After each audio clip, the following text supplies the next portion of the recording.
February 19th. Get off the merry-go-round.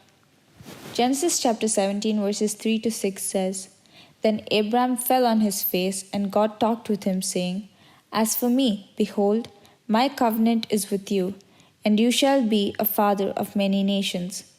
No longer shall your name be called Abram, but your name shall be Abraham. For I have made you a father of many nations, and I will make you exceedingly fruitful, and I will make nations of you, and kings shall come from you. An irate woman met her husband when he got off a merry-go-round and said, Now look at you.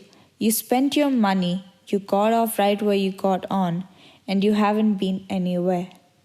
Unfortunately, that's an accurate picture of life for many people today. But God has so much more to offer. That was true with Abraham. The first 75 years, he sought his fortune, first in Ur and later in Haran. Genesis chapter 12 verse 4. Then God called him to begin a journey that was both physical and spiritual. Abraham spent the next 24 years seeking to follow his God. However, he also spent a good deal of time living by his own wits instead of trusting the Lord. Finally, shortly before reaching the century mark, he learned the secret. He fell on his face. Abraham totally surrendered to God, and it was then that God gave his most spectacular promises.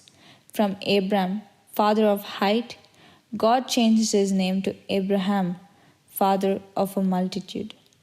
From an obscure desert sheik, he became the forerunner of kings and nations. For those willing to submit to him, God has an abundant life in store. In fact, the Apostle Paul reminds us, Eye has not seen nor ear heard, nor have entered into the heart of man the things which God has prepared for those who love him. 1 Corinthians chapter 2 verse 9.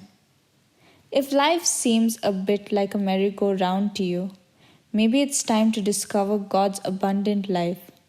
Surrender yourself completely to Him and find a life more fulfilling than you can imagine. The abundant life cornies, not by accumulating but by letting go.